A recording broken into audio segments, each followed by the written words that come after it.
What's up, everybody? It's Gary V, and this is the Sports Card Strategy Show, because you know this, there is no off-season. No off-season! When you get into this game, the reason why you pay someone like Paul Hickey to get your sports card strategy together is because when you're starting out, you need perspective, you need wisdom, you need insights. And so he's been around the track enough times where he can actually coach you up and guide you. Doesn't mean he's going to take you to the promised land tomorrow, but you now have a coach by your side that can advise and kind of even create these pathways where you can get the education yourself. And that's a lot better than thugging it out on your own. What? The kids better buy my rookie card now, because after this year, the price ain't coming down. Welcome in, everybody. I'm your host, Paul Hickey. It's time to sit back, listen, learn, and earn with me on the Sports Card Strategy Show. Lefty, do you notice anything different about our intro? Yeah, I'm still eating my sandwich because I thought I had 2.5 more minutes, bro. That's awesome. I shortened it from 1 minute and 37 seconds to 55 seconds. 55 burgers, 55 taters, 55 milkshakes, 55. I'm doing Stop. I'm doing something. Everybody, welcome in. It's time to listen, learn, and earn with myself, Paul Hickey, and Lefty McKee still eating his sandwich. That's okay. On today's show, we're going to recap the National 2025. You'll never believe what Paul bought. You'll never believe what Lefty ripped. Exclusive eBay interview. We've also got NFL preseason sports card takeaways. Cooper, Flagg, Topps Now, raw to grade decision. We all got our jigglers over the weekend. I'm pumped about my jigglers. And Turner and Lefty have, on our text string, they were talking about their jigglers. So we'll get into that. And then Lefty and I, it's a special out of left field. I'm going to tease it. Let's just say Lefty and I might have a Merry Christmas this Christmas. That's so fun, dude. Stay tuned for that. This episode's going to be a lot of fun. Lefty, before we get into our national recap, you and I, we talk about this all the time. We think we can help you make between 5 and 10K in profit. And the way that we can help you do that is if you join nooffseason.com. What's the cost? The cheapest cost, $300 a year. That's like 82 cents a day. But there's $2 a day options. Lefty says, skip your cup of coffee. Just spend $2 a day with us. We know we can help you. Join nooffseason.com now. Get our tried and true strategies and tools to help you mitigate mistakes and risk and maximize your wins and profit. Use the promo code NOOFFSEASON to save 20% now at checkout. Everyone's doing it. Everyone is joining nooffseason.com. Don't be left in the dust. All right, Lefty. Lots to talk about with the National. Here's what we're going to do. We're going to talk about a couple of things that are happening on my eBay account right now from the giveaway bag, the VIP bag, not the giveaway bag, but the VIP bag and some free event giveaway stuff that I'm auctioning off on eBay. For my pickups, what I'm going to do is I'm going to post a video on our members only Discord. So for extended footage about exactly what I did with my pickups, go to nooffseason.com, join the Discord. If you're already a Discord member, you'll see it there. Or you can check out Sports Card Strategy on IG. I'm going to have more extended footage from the National. Just a bunch of, instead of just talking about it all on this episode, we got a lot to get to. So I am going to, throughout the next probably 3 or 4 weeks, drop at least 1 or 2 new IG reels at Sports Card Strategy where people can just kind of see what the National was like for us from a behind the scenes standpoint. I've got a great story to tell. You've got a great story to tell. And then we got an interview with Mike Nett, the director of trading cards from eBay, that we recorded at the National. The next 2 years, Lefty, 2026 and 2027 are going to be back in Rosemont. Thank God. Chicago, for those of you who want to call it Chicago, but it's actually in Rosemont, Illinois. It's fine. It's the greater Chicago area.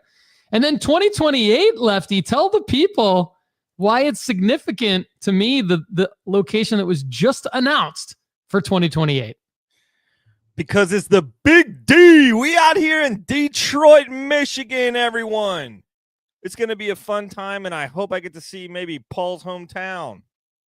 You will see my hometown, and you say Detroit properly. Well done. Quick shout out to Sergeant Slabs. We saw him at the National. That was awesome. The beard in his profile picture is very similar. in real life awesome. It was great to see Sergeant Slabs, Andrew McDade, Richard Villarreal in the house, and let's look over on IG. JKY Cards, Johnny Utah, Goodwood Cartways Race Leagues. Interesting. Thanks for joining. Baco Trading Co., Chase Camden Williams, L. Smith, Jackie B999, and Realtor Gav selling some homes, showing some homes. Benny T22 also joining over on Instagram at Sports Card Strategy. George Schur in the house. Everybody, most of you, and Danny Fry. Look at all these people popping in the live chat. Guys, appreciate wherever you're watching, wherever you're listening. Basically, though, Apple, Spotify, and YouTube.com/Paul Hickey are definitely the best places to get the Sports Card Strategy Show. IG just doesn't have the best streaming capabilities yet, but we try to go live on IG when we can so that the extended audience could see us and listen to us over there. Okay, Lefty, tell the audience you're high. I'm teeing you up for this. I'm teeing you up. You should know what I'm talking about here. Tell the audience your highlight from the National. Well, my highlight was the conversation I had with Topps, which I thought was going to be a low light. Like, I went into this conversation not expecting it to go well. Let's just put it that way. And what the conversation that I was having is, for those of you guys that have listened to us I'm assuming this is what you're talking about, Paul, by the way. Okay, good.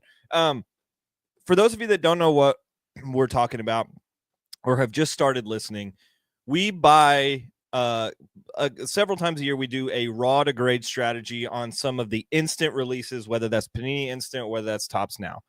The Topps Now Instant, which we'll reference again in the future, the Topps Now stuff comes with, every once in a while, you get a potential to have either an autograph or a numbered parallel. There's people on our Discord that have had numbered parallels of the Cooper Flagg card, etc. Well, last year, when the Hail Mary game against the Bears for the Commanders, where Jaden Daniels won the game with a giant Hail Mary, and there was a guy basically already celebrating in the end zone. Perfect scenario. Anyway, that game, we bought the Topps Now cards. I ended up getting an out of 49 Jaden Daniels auto redemption. I was very, very excited about that. And it's been on redemption for about, I think it was like 190 days or something, almost 200 days. So I have the ability to, at the National, go to the Topps booth and negotiate a buyout on anybody has this opportunity, actually. If your redemption has been in the system for over 100 days and you haven't already clicked on the website, like, give me a different card, or I forget exactly what the wording on that is, but you can choose to get a substitution for that after a certain amount of time. Well, I didn't want a substitution because I wanted the out of 49 Jaden Daniels autograph. I mean, it's a rookie autograph of Jaden Daniels. Sure, it's Topps Now, but it's a Jaden Daniels autograph out of 49. So I go up to the booth and I'm like, hey, listen, are these coming in? Like, just shoot me straight. Are these coming in?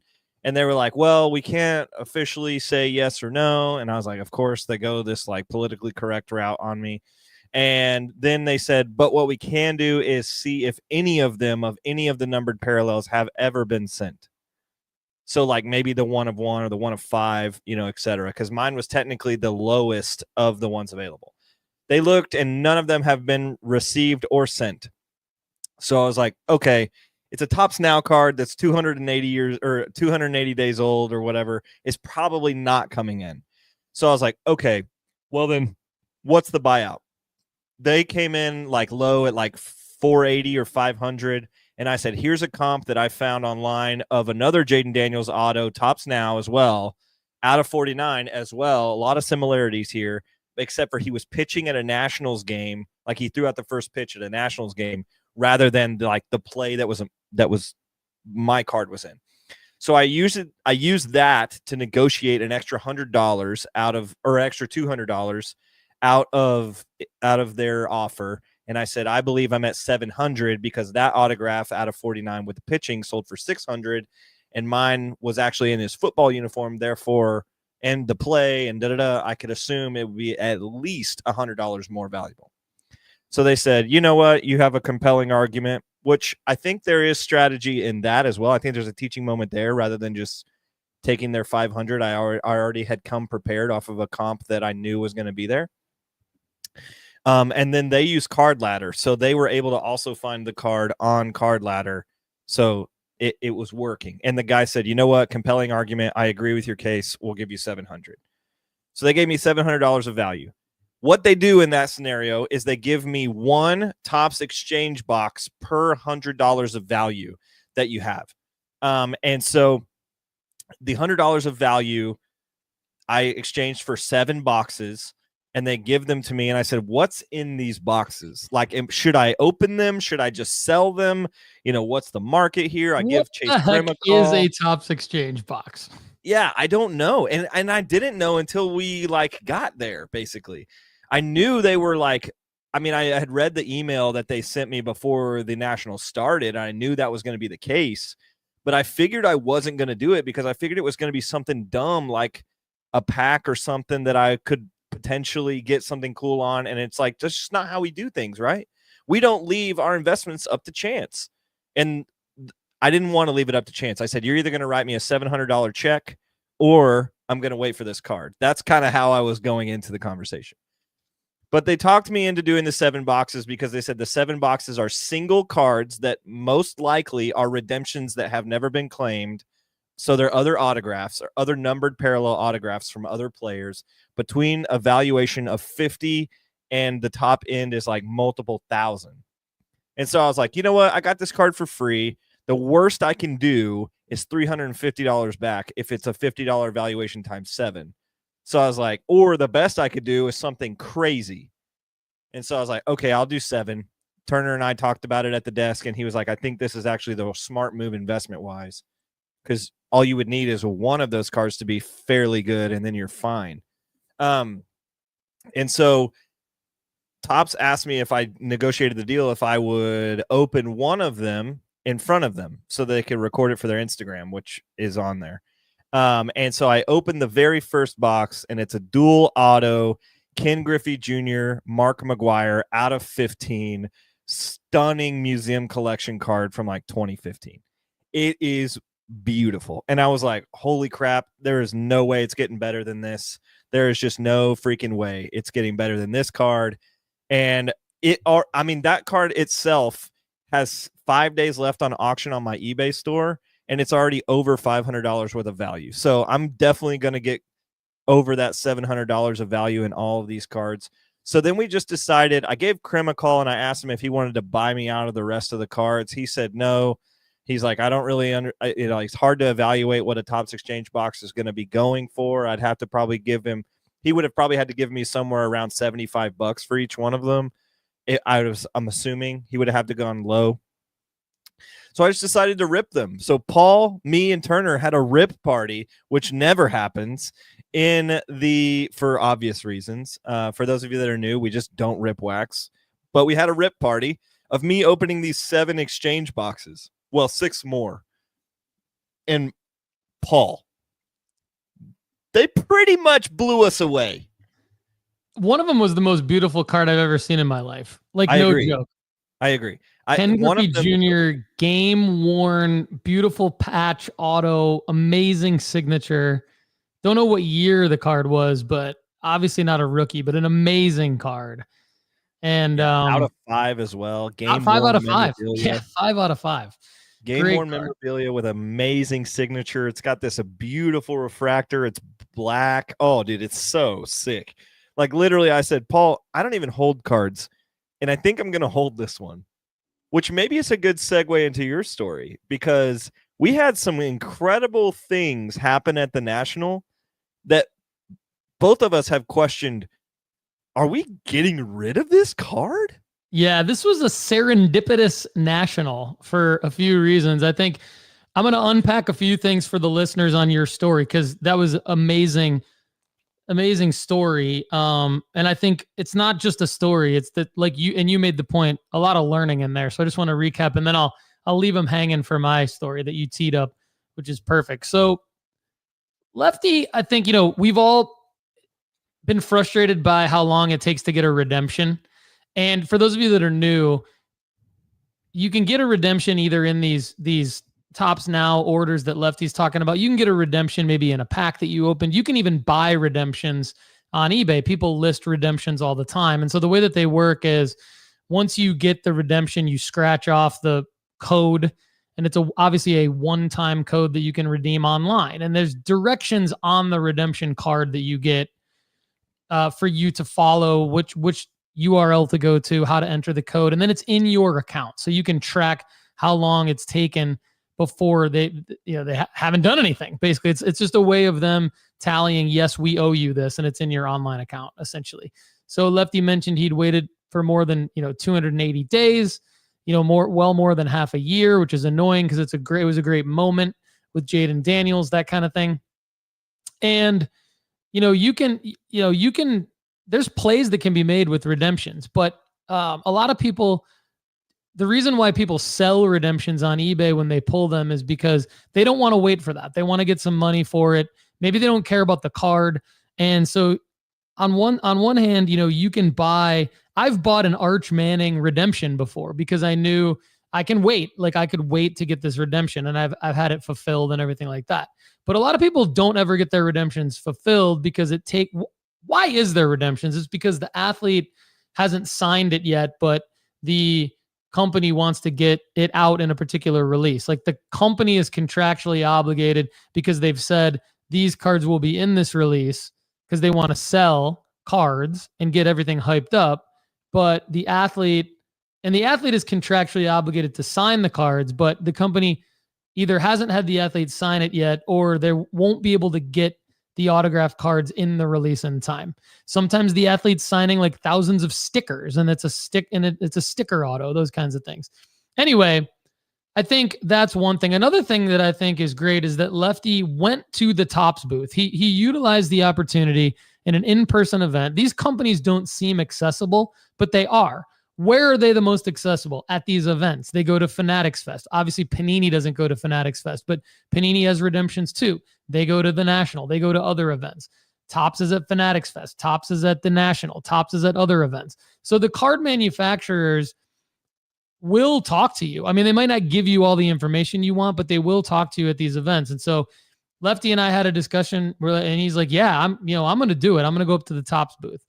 And then the other learning that he pointed out was, well, how do you comp a redemption? Well, he kind of walked you through that. There was another Jaden Daniels redemption card that had sold as the actual card. So he and Topps were able to agree, okay, minimum $500 value. This is probably a better card. Lefty explains why it's a better card. Basically you negotiated with Topps like you would a dealer at a dealer table, which is pretty cool. And then learning about the Topps product, the redemption product, which I had never even knew it existed. And after we opened them, I was kind of like, okay, this is kind of like a Panini black box type situation. They might say it's 12 out of 15, but it could be a 1 of 1. It's like all these kind of weird things. So that's really cool. We will stay tuned for more from Lefty on whether or not he keeps that Ken Griffey Jr. card, as well as the sales that come out of that, to see how far above the $600 that he ended up getting. Now, there's a card that I might keep, and this is a wild story. So this is nuts. This is nuts. Most of you know that I was scammed on eBay at the beginning of July. So just about 4 weeks ago, I bought a card, and immediately after I bought it, I started doing some digging and understood why it might be a scam. So I prepared to be scammed. I ended up getting a full refund from eBay. And instead of the card that I bought, I got an Uber Eats coupon. This is the Uber Eats coupon right here. And the card I bought was a 1986 Fleer Michael Jordan PSA 1. And I had kind of forgotten about this. I was going to show everybody the Uber Eats coupon because everybody kind of thought it was funny. But I got my money back. Great lesson learned, great content, real life stuff happening to me. And Wednesday night at the National, Lefty and Turner and I are walking in. We bought the VIP package. So we had like an VIP exclusive from 3 to 8 p.m. And we were walking around. And look, I went back and listened to our Fanatics Fest recap earlier this morning, and we were kind of down on card shows. Like we were talking about Fanatics Fest being like super expensive. Lefty only bought one card there. I only bought one card there, all that stuff. And we're kind of down on the ability to find deals at card shows. So I had said to Lefty and Turner, guys, I don't know if I'm going to spend any more than $1,000 at this show because I don't expect to find deals. And so I might just budget myself to $1,000 all week and really try to dig through value boxes, really try to do some negotiating in showcases, and or really try to maybe even get into dollar boxes and things like that, and try to go around and find the free giveaways and stuff like that we did at Fanatics Fest. Well, what happened? Not even 20 minutes, probably 3:20 p.m. we get in there, and I find a card at a dealer table that looks exactly like the PSA 1 that I bought. It had a corner on it in the top corner. It was slightly OC, more on the right-hand side. It has a poor condition bottom left and right corner. Not too bad on the top left. And the back looks okay. But I had looked at the picture of the card that I had gotten scammed on so many times that when I saw this card, I was like, holy crap, that is the card. And then I'm like, wait a minute.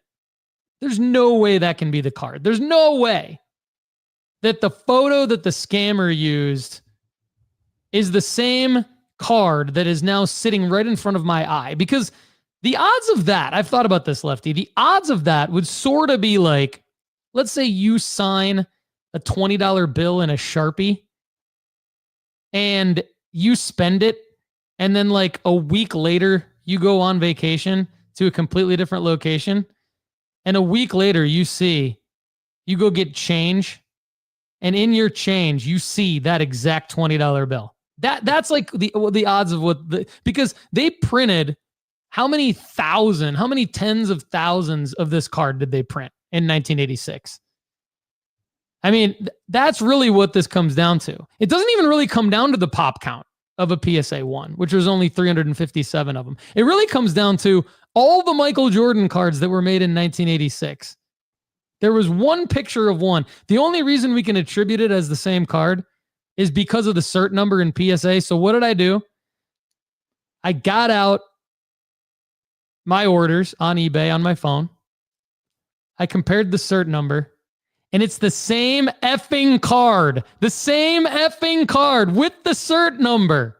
It's the same card. I would not have bought this. I would not have bought this if it wasn't the same card. But I called the guys over and I was like, you won't believe what I'm looking at right now. So Lefty, I had to buy it. I negotiated the dealer. He has a $2,500 sticker on it. Got it for $2,100. So to your point, you brought this up several times throughout the week. I paid about $50 more to get the card. So now I have the Uber Eats coupon, the card, and the story, baby. How about that? Yeah, I think my favorite question of in this. Well, first off, when you said, guys, you need to come to the table, I've got something cool you're gonna want to see. I was like, okay, it's cool. It's probably a Wimby auto or something. You know, it's probably something, or maybe something like Patrick Ewing when we saw him. You know, it was probably something like notable. Definitely didn't expect for you to find the exact card. I mean, the odds are so low of how many things that had to have taken place for this to be in front of you at the sports card. And Sappy's, by the way, shout out to Sappy's Sports Cards, because they're the ones that ended up selling Paul this PSA 1 Michael Jordan. They were like, man, we're glad to be involved in this story too, because somebody randomly just took a picture of a random pop count of, like, probably on PSA's website or whatever, and then just listed that photo. So they have no involvement in this, but they think it's cool because they're like involved now.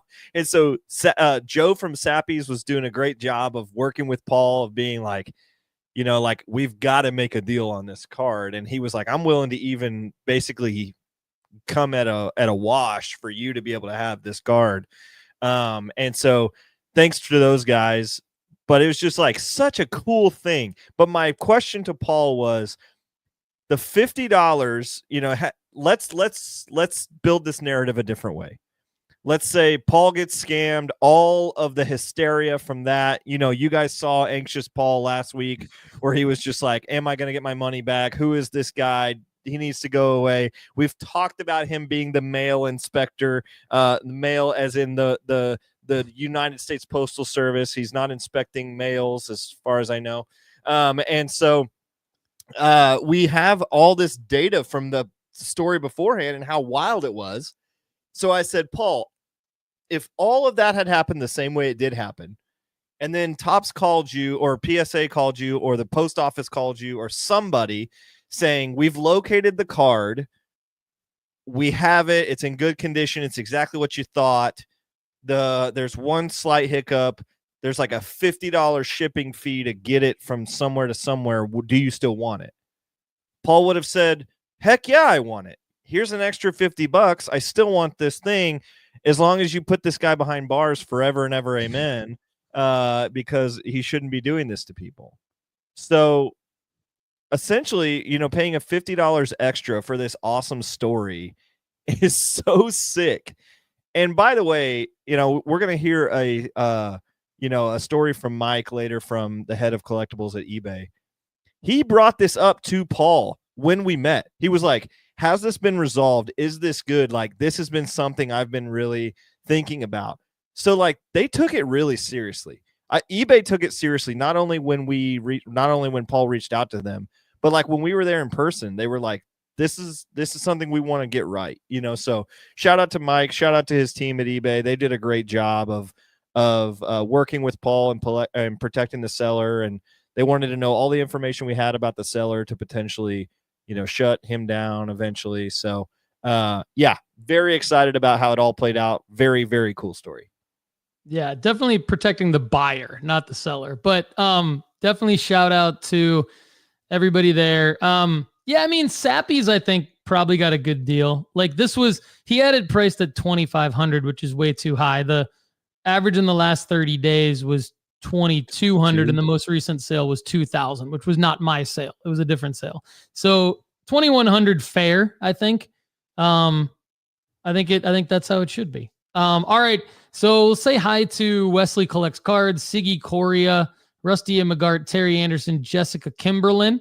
Wouldn't it be nice if there were a tool that you could just upload pictures of a card that would tell you what it would grade and or what it'd be worth in the future? We've got one at nooffseason.com. It's our card analyzer and predictor tool. Go premium at nooffseason.com. Now, there's multiple pricing tiers, weekly, monthly, and annual. Use the promo code nooffseason to save 20% now. nooffseason.com is also your number one place to find the top sports card auctions off of eBay. So speaking of eBay, Lefty teed it up nicely. I talked to Mike Nett, our guy. He is the director of trading cards at eBay. We talked about several things at the National just a few days ago. Here it is. All right, what's up, everybody? I'm here with one of my favorite members of the nooffseason.com family. We're on the Sports Card Strategy Show at the National right now. This is Mike Nett, director of trading cards at eBay. How you doing, Mike? I'm doing great, Paul. Thanks for having me. Awesome. Yeah, it's great to meet in person. Mike's been on the show before when we talked about the PSA grading option at checkout, one of the many reasons why we love eBay.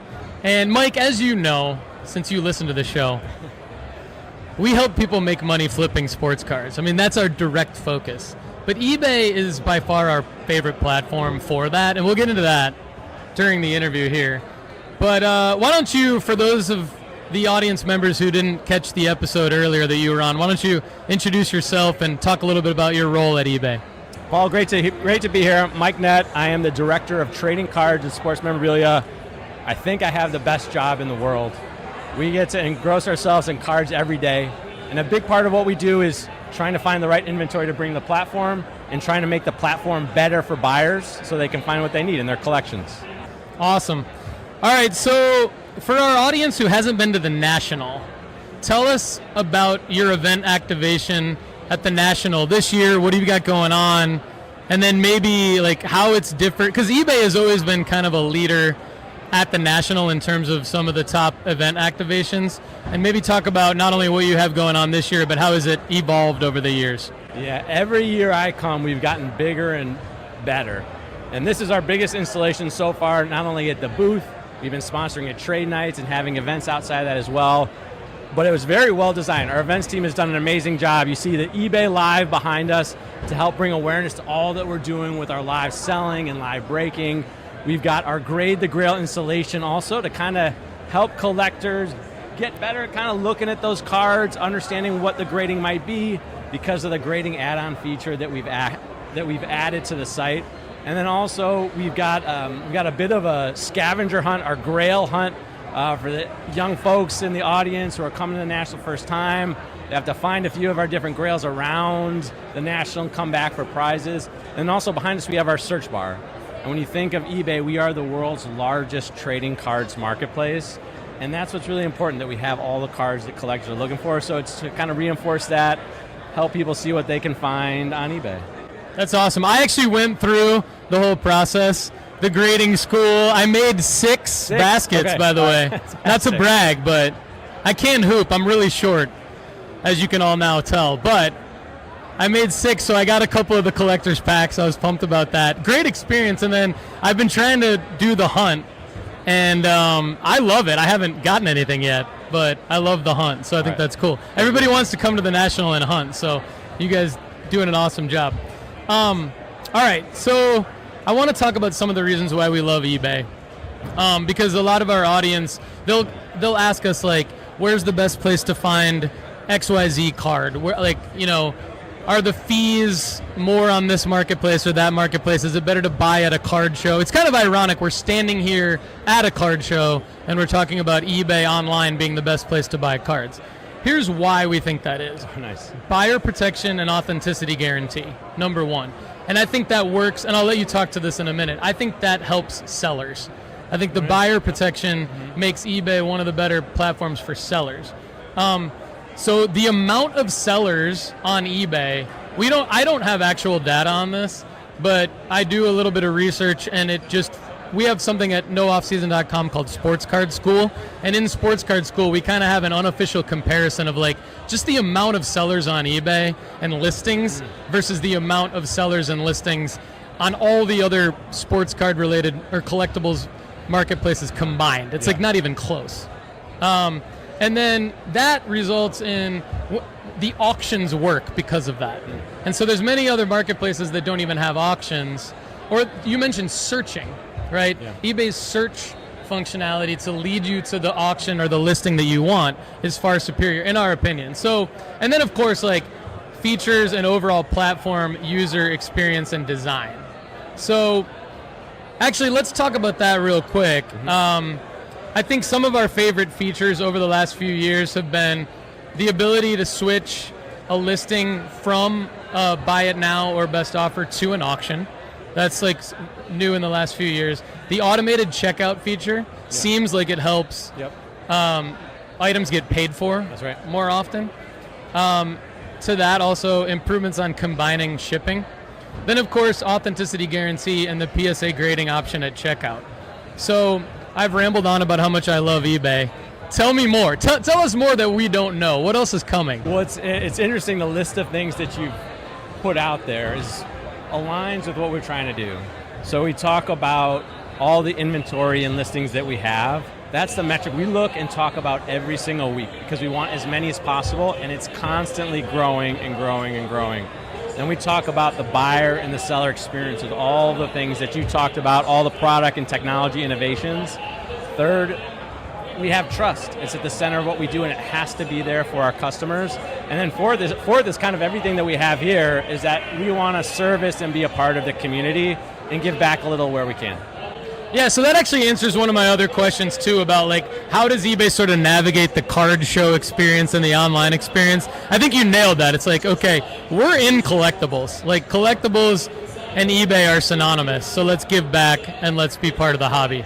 Every part of collecting is important. In person, trading with your friends, going to the local hobby shop and going to shows like this.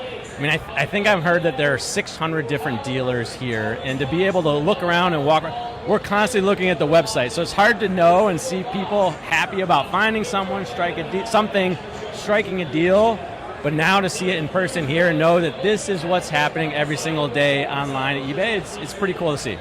My co-host Lefty, who's off camera, and I were running an experiment not only during the National but during Fanatics Fest, which was a couple months ago.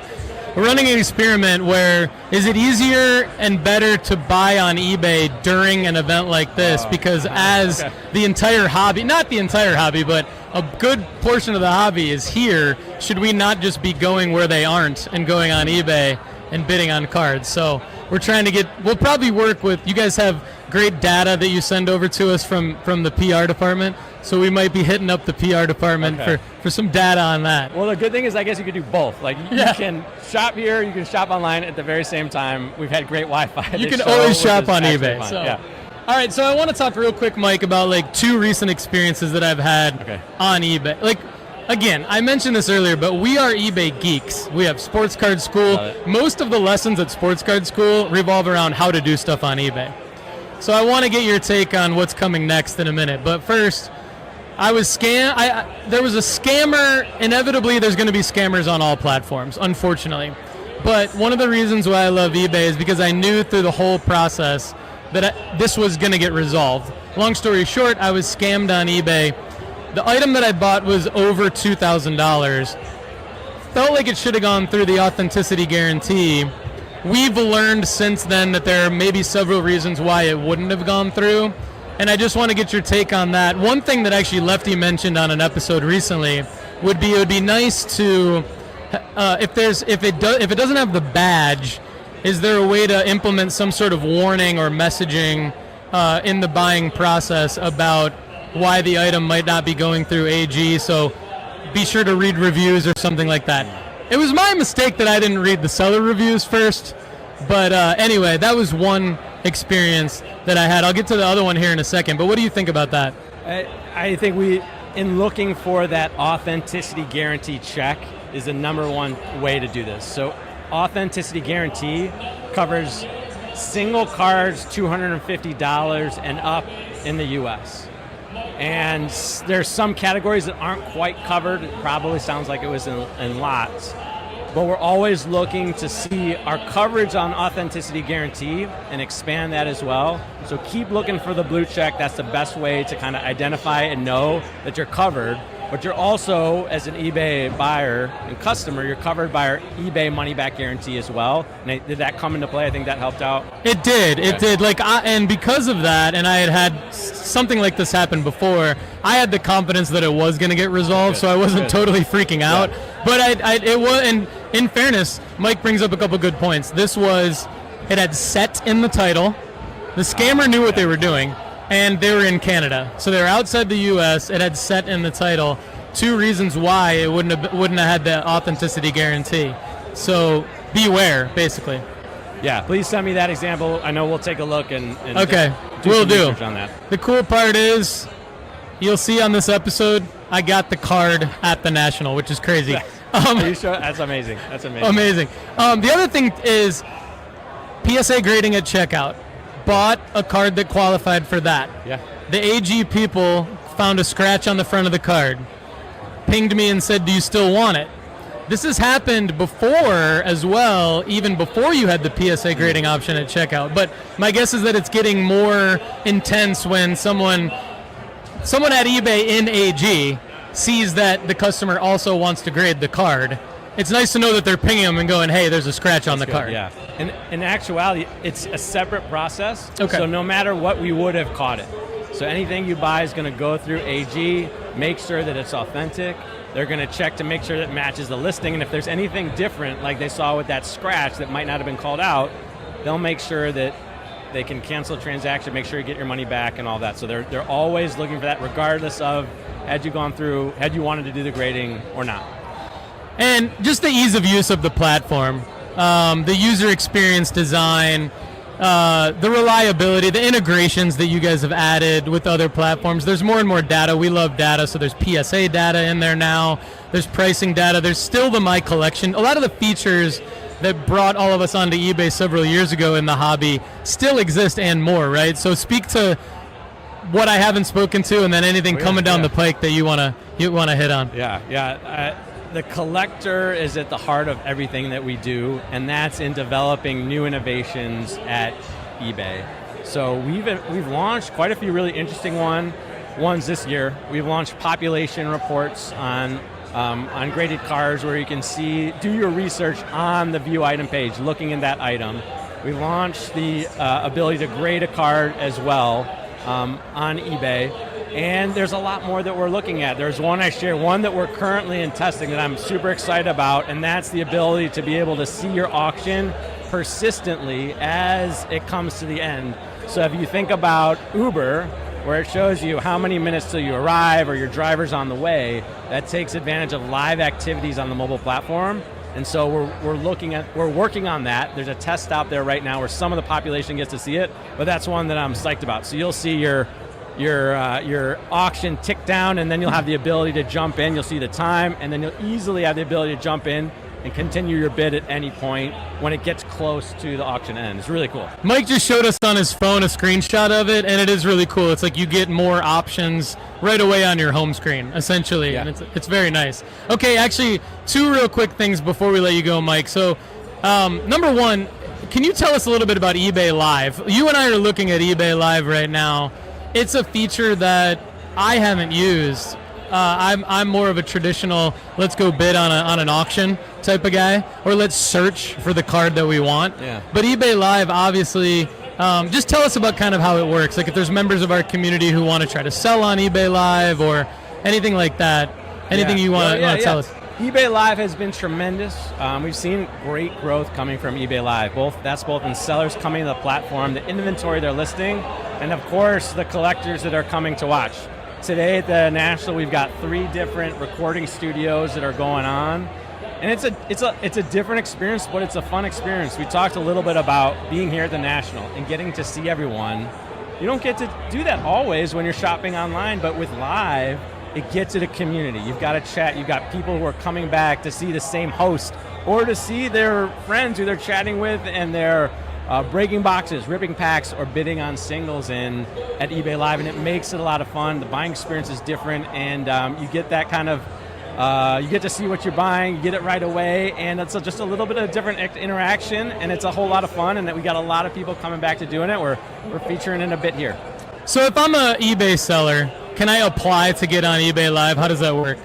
Yes, there's an application process to do so. We're selective about the folks that we bring onto eBay Live because we want our customers to feel comfortable with the show that they're getting to see, with the items that they're buying. And so we're a little bit selective about that, but there is a process to go through, and I'll see about getting you a link. Yeah, that would be great. I would love to learn more about that. I would imagine inventory has to be near the top of that, just so that the buyers would be shown quality inventory. Yeah, but I would definitely be interested to learn more about that, and I'm sure our audience would as well. Absolutely. Sounds good. And then the last one is a softball for you. You mentioned Lefty's McLaren shirt. So I saw a little F1 spark in your eye there. Are you an F1 collector? I am. My daughter and I Drive to Survive. Okay. And she's gotten into it, and we've been watching for the last couple of years. So when eBay announced a partnership for McLaren, it was kind of fun, and as they're also doing so well, it's been nice to collect the F1 and also have that connection with eBay. That's amazing. That's awesome. Mike Nett, Director of Trading Cards at eBay. Really appreciate you being back on the Sports Card Strategy Show. Thank you for all your help, and again, enjoy the rest of the National. Of course. Thanks for having me, Paul. A little taste of the National there from this past week. Thanks again to everybody at eBay, Davina, Megan, and of course, Mike Nett for joining us. Really appreciate that. Mike's a great guy, great info there. We're going to have him on the show. And we do need to get Janie Pesarini on the show as well. She is part of their product development team. I think she's a leader on their product development team. So we want to get her on the show. We were unable to get her on at the National, but great talking to Mike. We've had Rusty Imagart, Terry Anderson, awesome plays. Our guy Carey, Michael Stock, James Brown, some loyal premium members at nooffseason.com in the live chat. Space 99 Yak as well. That's a new one. Lefty, moving on from the National now over to another significant event. And for those of you who want more information on my pickups at the National or just our time at the National in general, follow Sports Card Strategy on Instagram. I'll be dropping some reels. And then for my pickups, my detailed pickups, all the strategies behind my pickups, what I'm doing with all of them, go to the Discord, the premium members only Discord at nooffseason.com. If you're a member, you know how to get there. If you're not a member, you should become a member now. All right. What's that event? What's that event that's significant to the Sports Card Strategy Show family? Lefty, it is the Cooper Flagg Topps Now Draft Night cards. The jigglers were in the mail during National Week, so we had something to look forward to when we got home, which quite honestly is great because post-National can be a bit of a letdown. But when you can go to your mailbox or your local UPS store, in my case, and you can pick up a package from Topps and you can open it, that's pretty exciting. Lefty, how did you do with your Cooper Flagg Topps Now cards? Yeah, so I ordered 100 of these because one, I like doing these kind of plays. For me, I've had it's easy for me to think about having 100 cards in my mailbox that I'm not going to have to go to 100 different auctions to find. Because like we talked about this week, one of the features I would love to have is being able to hide auctions that I have already looked at that don't work for me. But like, this is something that you never have to do. You buy 100 of them. They send you 100 of them. They're first off the line. Typically they're in okay production. And so it's just like, okay, cool. This is the way that I'm going to do this going forward. So I bought 100 of them, which is 5 jigglers. And interestingly enough, they came in 2 jigglers, 2 big jigglers, 50 cards. 40 per or 50 per jiggler? 50 per jiggler, dude. I got a mega jigglers. Interesting. So the mega jigglers got all came in. I haven't really looked close at the quality, but what I do know is I unfortunately did not get a numbered card nor an autograph, which is what I was going for by buying 5 different 20 card bundles. So that's a bummer. How are you breaking down your grading situation? Are you pre-selling any, and how are you breaking up the grading on those? So I have been pre-selling them already. I started pre-selling them as soon as I bought them. I put 50 up technically for pre-sale. Only 2 of them sold in pre-sale, which I was on the high end of the pre-sale auctions or on the or offerings on eBay. So I was not blown away that 2 of them were only things that sold. I have since listed 48 of them still and in hand, and then I'm going to send the next 50 out split up very evenly, very similar to what you're going to do if you want to use that as a transition. Yeah, so what I'm going to do is send 25 to PSA. So those, I probably won't get those back for maybe I'll probably get them back for the basketball season, right? Because it's August 4th today. So just safely 3 months from now, I will be able to, I'm sure I'll get them back before 3 months, but maybe not safely 3 months. And so end of October, I will be listing Cooper Flagg Topps Now cards at the latest, 25 of them PSA graded at the end of October. It'll be interesting to see how those do compared to the 25 that I sent to CGC yesterday. That'll be more of a quick turn. That should be more like 20 to 30 business days. So by the beginning of September, if I want to, I can list those. Also going for the Pristine 10 gold label, black label, whatever you want to call it, but CGC Pristine 10 is a beautiful, beautiful label. It's like a stitching on the label, which looks really cool, and inside the great slab. So excited about those. We'll see how many pristine 10 CGCs I get out of my 25. And then I was able to get a gold out of 50. So I got a serial numbered gold out of 50. It's number 44 out of 50. So I actually got 61 total cards. So the bonus card was the gold out of 50. So what I did with that plus 10 more was I sent those 11 to BGS in hopes of a pristine 10 black label. And I did the quick turn. So the grading fee on those is $35 a card. So the downside could be on the 10 base cards that they get a 9.5 that sells less than a PSA 10, but I guess I will get them back quicker. So my thought there was let's make 10 in hopes of the BGS pristine 10 black label plus the gold out of 50.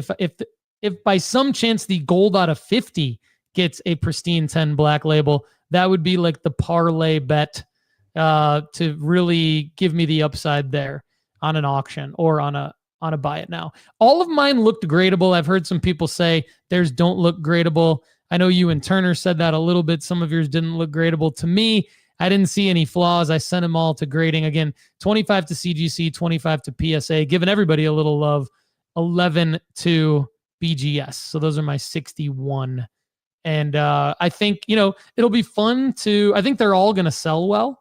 I think it'll be fun to compare later on in the year which sold the best and why. So I'm really looking forward to that. We got something special coming up next. If you like the content on this show and want more, go premium at nooffseason.com now to get unlimited advice answered on our premium podcast called the Premium Pod for premium members only. Go premium at nooffseason.com. Again, multiple pricing tiers, weekly, monthly, and annual. Use the promo code NOOFFSEASON to save 20% now. Okay, before we get to the something special that I want Lefty to take over on, I do want to say that I wanted to give a quick update on the VIP items from the National. And eBay, by the way, at the booth that you guys heard from a minute ago with Mike, we're giving away items. And I was fortunate enough, I mentioned I made 6 baskets in the Pop-A-Shot. Why was that relevant? It's relevant because I was able to get 2 collector packs because of that. So I won 2 collector packs and then I got a third one later. And so what's interesting about this is my VIP gift bag items consisted of some Panini football cards. The only ones, none of the football cards have a bid yet, but the Paige Beckers, she was the only non-football rookie from the National VIP pack. Hers has a bid of $9.99. The collector packs, one of them has 3 bids at $15.50. One of them is already at $50 on, where did that one go? It was right in front of me. Here you go. 6 bids, $50 on one of the collector packs, sealed collector packs. So I just listed the third one because the collector packs are doing really well. Then the other things that were interesting, V-Friends 2025, the National V-Friends VIP exclusive sealed sticker pack. Look, a chance at a Gary V auto inside. That has 2 bids, $20.50. And then the one that Turner and I are in competition on, the 2025 National VIP Promo Upper Deck Limited Edition Sealed Pack. Mine has 5 bids at $32. Not sure what Turner's is at, but I just wanted to throw that out there because when you go to an event like the National, and we talked about this in our Fanatics Fest recap, when you go to an event like the National, you can pick up some of this stuff and do really well on it. So, Lefty, let's go to out of left field. This is where I teased earlier in the show about Christmas could be a good holiday for us this year.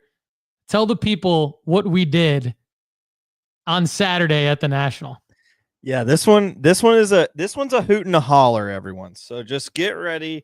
you are going to either think this is the coolest thing since sliced bread, or you're going to make fun of us. But the play makes sense. That's where I want to start with this.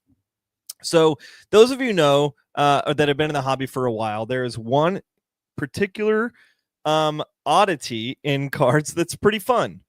The Santa 1989 Pro Set card is a big deal. It's a card that is a part of lore in sports card hobby. It's Santa's first official card. In 1989, they made a print of this card, and it has since been reprinted and remade, and several different times they have put funny faces on it, like there's one with Steph Curry in the background. It's a card that is fun to watch, and it's a card that's fun to have. Now, every year, the past 2 years, I have bought, or every past 2 years, the past 2 years, I have made a card play in January where I have gone out and bought the 1989 version of this card raw. I've bought the 1990 version of this card graded, and several other different plays around the Santa card, hoping and knowing that I will sell these cards during Christmas time for a vaulted evaluation, because we talk about go where they ain't. And this is a perfect go where they ain't, because no one's thinking about Santa Claus right now, Paul. And interestingly enough, the Pro Set version of the Santa Claus cards are in a football set. So I wanted to get in before even football started, in case even that was going to bring this market value up. So we were walking around, and I saw a case of just Santa cards, and I thought, this is funny. Me and Paul were just kind of walking around, just kind of browsing tables, seeing if we could find a good deal. And we stopped in front of this Santa set, and I thought, so I just started talking about, you know what's an easy play right now? 90 days from now is about December. If you did a raw to grade strategy on a Santa card, that could be compelling. You have 30 days to, the 90 days we talk about is 30 days to find an auction that you want to get into, and then 60 business days to potentially have your auction back in hand before that. So it's about the time we would want to pull into a Santa play if we wanted to make it on Christmas. So we were just kind of shooting the breeze, and I said, this would be a fun card to get into. The guy came around, saw us looking at the Santa cards, and he was like, hey, just kind of struck up a conversation. Really nice guy. Paul has his business card, I think, so if he wants to drop the name, so we're not just going to call him nice guy. But his name's Mike Caffey. There you go, Mike. So Mike just came over and started having a conversation with us about these Santa cards. Apparently he got into a bunch of them when the Pro Set liquidation happened and a bunch of things. So he has been trickling them out, since 1989, basically. And he's been trickling out raws and grading them periodically. So he was like, you know what? I like what your content is. I like this idea, what if I give you one for under comps now, because I'm so over comps, I can give you these and we can all make a win down the road. Well, Paul, that's like music to mine and your ears. When somebody's like, I'll sell you way under right now, so because I'm so over, it won't matter. Mike was just like, he was scratching the itch that me and you always are hoping that a dealer understands. Like, both of us can win if he doesn't win as much, if that makes sense. So it makes it a much easier sell. And so we ended up getting 2 of these PSA 10 Santa cards. And so we bought into, I know Paul Hickey, he bought out of his 5 athletes, but Santa's not an athlete. So that's what I wanted to say, is this does not break Paul's rules, because Santa is not an athlete. He is a mythical / real creature. And Paul had to have a Santa card, guys. Just give him some grace. He had to have a Santa card. And so why did I have to have the Santa card? I had to have the Santa card. Such a freaking good deal on it. That's how. Santa doesn't sell every day, but he sells around Christmas for sometimes upwards of $800.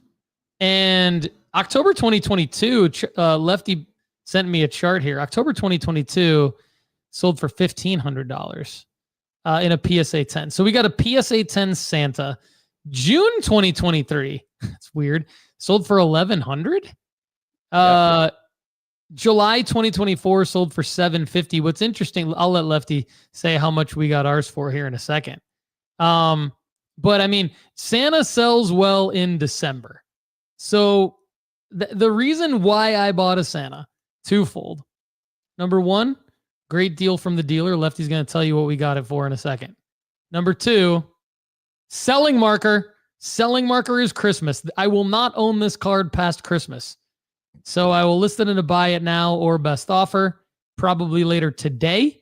And there will be a Santa card available in my eBay account all the way through whenever somebody buys it, but could be all the way through December 25th when this young man drops presents for the kids.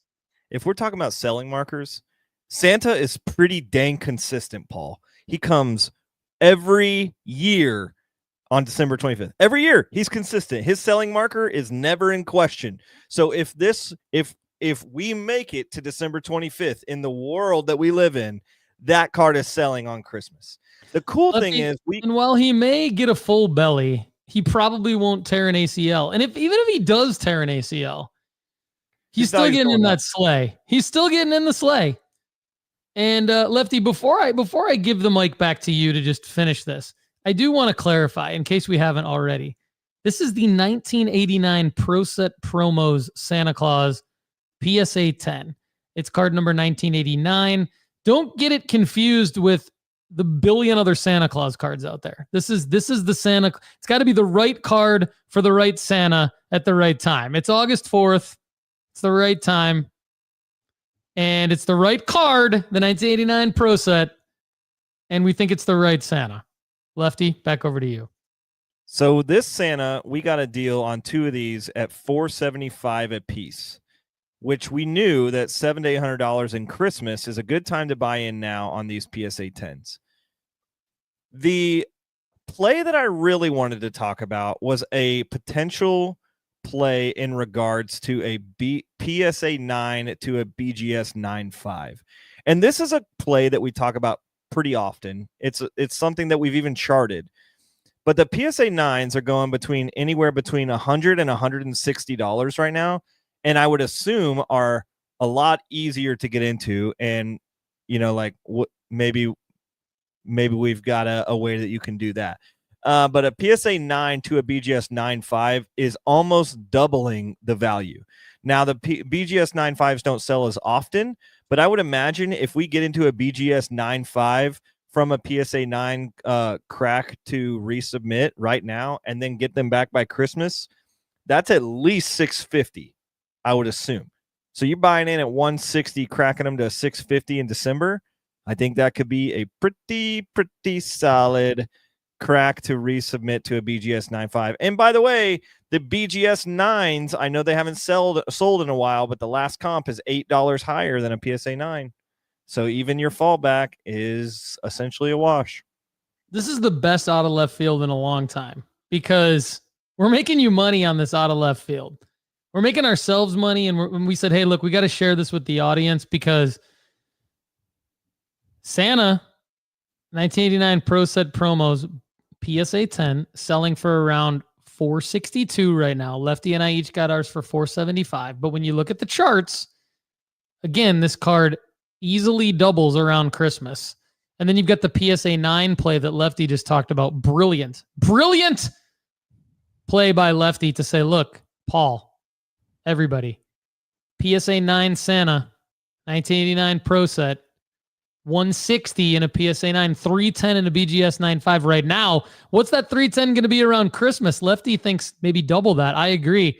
And if not, if you get the BGS 9, it still sells for the same amount as the PSA 10. That's brilliant. Who would have thought of all fictitious creatures, earmuffs to the boys and girls that are listening to the Sports Card Strategy Show under the age of 12. We all know it's middle-aged men anyway listening to this show, except for Carmel Porter, Jessica Kimberlin, and some of the other female listeners. We appreciate you. Middle-aged men, do you believe in Santa? Let us know. Lefty and I believe in this play. Great call. I'm glad that there are nice smelling cookies and milk in left field today. Are you ready to start grading your cards? CGC Cards is the perfect place to slab your favorite sports cards. From their crystal clear holders to their affordable pricing, CGC Cards is the perfect stop for your grading needs. Go to cgccards.com to start grading today. Again, if you're not sure what to search for on eBay to find the best cards, all you have to do is visit nooffseason.com and find our top sports card auctions page, because we have curated the top eBay auctions for you on our website. And if you're confused by grading your cards, grade with us at nooffseason.com. Send us your cards. We do the hard part and save you money. You can grade with CGC, SGC, Beckett, or PSA. Just select grading company on the form. We do the rest. Track your gem rate for you. Use the promo code NOOFFSEASON to save 20% now. Lefty, when we were at Fanatics Fest, we watched Game 7 of the NBA Finals together. And when we were at the National, Game 6, and then Game 7 happened the later Sunday night, and then we had a show where we talked about Game 7. When we were at the National, we watched the first game of the NFL preseason 2025, the Hall of Fame game. My Detroit Lions taking on the Los Angeles Chargers from Canton, Ohio. And it was Trey Lance night. Let's just come out and say it. It was Trey Lance night. Trey Lance, yes, that Trey Lance is the backup, going for the backup job. Doesn't have it nailed down yet, but he got the most time behind Justin Herbert. Completed 13 of 20 passes for 120 yards and 2 scores. Was in control all night. Finished with a quarterback rating of almost 115. Chargers OC Greg Roman said that the biggest thing that stood out from the 25-year-old Lance's performance was the fact that he did it while not turning the ball over. Winning football. He played winning football, Roman said. And look, Lefty, Trey Lance, his cards started selling. This is why it's relevant. His cards started selling. If you go to our card analyzer and predictor tool at nooffseason.com and type in Trey Lance, you'll see what I see. A lot of Trey Lance card sales over the last few days since the Hall of Fame game. Look, my takeaway here is not that Trey Lance is a buy. It's not that people should go nuts over Trey Lance. It's that we should use this moment to understand that this Trey Lance example is just one example of what happens every NFL preseason. And I'm going to flag plant here.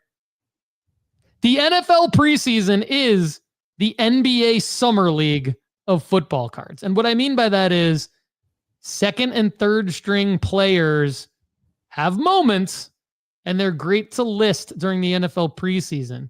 Now, a guy that shat his pants during the same game, Hendon Hooker. So will Hendon Hooker have a better week 2? Will he have a better week 3? Certainly, if he does, it's going to be a great time to list Hendon Hooker cards. Many, many examples of this, right? So one example that Lefty and I are really, really hoping pans out, because I personally am still holding about 10 to 15 of his cards, all CGC 10s or CGC Pristine 10s, is our guy Shedeur Sanders. Shedeur Sanders' first NFL game is this upcoming Friday, August 8th at 7 p.m. Eastern time at the Panthers. And because of that, Lefty, I am relisting all of my Shedeur Sanders cards in a 7-day auction tonight. That's awesome. Unfortunately, half of my Shedeur Sanders cards are still in grading, but I love the play. And I think when I watched Trey Lance, I mean, we'll give props to Trey. He played really well. He did some things that we were just like, yeah, that needs to be talked about. And he also had a third score that was just marked off because the guy's heel touched the out of bounds line. So he would have had an even higher quarterback rating in a different way. Like, it was just such a good performance for him. He looked confident. He looked ready to play football again. And they talked about it on the live broadcast. They said he's not a rookie anymore. He's not the young guy in camp. He's just a football player. And I think just a football player is where Trey Lance can be for now. Now, our rookie that we're really excited about goes Friday night, 7 p.m. Will I be tuning in? Absolutely. You know why? Because I love the Browns. But secondly, I love making money, and I will need to know how and where and when we are going to be looking at selling Shedeur Sanders cards. This is the very first time that we are having a selling marker, and it could be, very well be the best one. Yeah, definitely. That's it. I mean, this could be like this. If Shedeur Sanders comes out and like lights the world on fire during however many snaps he gets, even if he only gets like 10 snaps or 5 snaps, if he comes out and he plays really well, there's going to be a little effect on his cards. And that's what I'm hoping for, because I think the reality of the situation is that he's probably not going to win the starting QB job for the Browns before the season starts. I think anything can happen after the season starts. But do I want to wait that long on the cards that I have particularly? No, I really don't. Now, could preseason week 2, you've got Colts, Ravens, Bengals, Eagles, Raiders, Seahawks on Thursday. You've got Browns, Panthers, Lions, Falcons, Commanders, Patriots on Friday. And then you basically got the rest of the league on Saturday and Sunday. Mostly on Saturday. You've got Dolphins, Bears, and Saints, Chargers on Sunday. Everyone else on Saturday. So what I need you all to do is I need you all to go through all of the football cards that you own currently. And I need you to pull out any quarterbacks or any maybe recently highly drafted running backs and wide receivers. And I need you to just Google them and see who they play for and where they are on the depth chart for those teams. And especially if it's a quarterback, I need you to understand, will that quarterback be getting some shine this weekend? And if they will be, no matter how big or small the card, just list it. Just list it. This is your time. I mean, the NFL preseason is the NBA summer league of football cards. That's the takeaway from today's show related to the NFL preseason. And there'll be more. Well, we'll talk more football and everything like that. Don't worry. But right now, I think that's the takeaway. And remember, nooffseason.com is the only place on the planet with sports card rankings. They're updated in real time, sorted by return on investment, ROI percentage that you're likely to make in the future. Now, when you click on each card in our rankings, it takes you to the auctions ending soonest for that card. So I'm probably going to be adding, Lefty, I know you mentioned that justbaseball.com just updated their top 100 prospects list. And so on my to-do list this week is to go through that list, research raw to grade plays potentially for some of those guys, and add them to the sports card rankings if they're not already on there. So there's more and more great content coming like every day at nooffseason.com. We don't just set it and forget it. Lefty, anything else you want to add for today's show before I hit him with the outro? Yeah, something that me and Turner did, speaking of the Just Baseball list, we went through and said, okay, when are good options to buy these guys? And it'll probably be in December or it could be later. But what are the guys that we'd be looking to get in on the 100 list? And so we looked at what their runways are going to be, because I think that's when we do figure out the absolute gold mine of baseball cards, I can almost assure you it will have something to do with the runway of when they get to the majors, because you don't want to be buying guys that are like 6 years out. I mean, we were talking about Drew Jones at one point, and Drew Jones isn't even sniffing the major leagues at this point. So, I mean, that was years ago. So we've got to figure out what the runway looks like. I'm pretty excited to do that with Paul and Turner. And, man, it was just such a good time with them this week. We literally laughed harder and more than I have in the decade, probably. We watched so many funny videos. We watched a video of basically Paul Hickey talking about a money tree and how funny that was. We watched a ton of what's the dude's name? Tim Robinson. I think videos. You Should Leave is my favorite show. Yeah. Tim Robinson from Detroit, Detroiters, baby. Detroit, dude. What if he's at the National? What if he's at the National? That's all I'm saying. Tim Robinson. I'm not gonna lie, but I'd say my wife and I were like the first people to find that show on Netflix. We were definitely the first people to like that show and tell people that we liked that show. Because when we told people that we liked that show, they thought we were insane. And now it's definitely one of the funnier shows, and it's growing just like us. It's like we are the same as I Think You Should Leave. I think we actually started around the same time as I Think You Should Leave launched, just to bring everything full circle. I Think You Should Leave is growing. Sports Card Strategy Show is growing. Although I don't think you should leave the Sports Card Strategy Show. Yeah, I think we should call our show I Think You Should Stay. I think you should stay, and I think you should go to nooffseason.com. I think you should Everybody, go to Sports Card School. Sports Card School. Everybody, have a great week. We'll see you soon.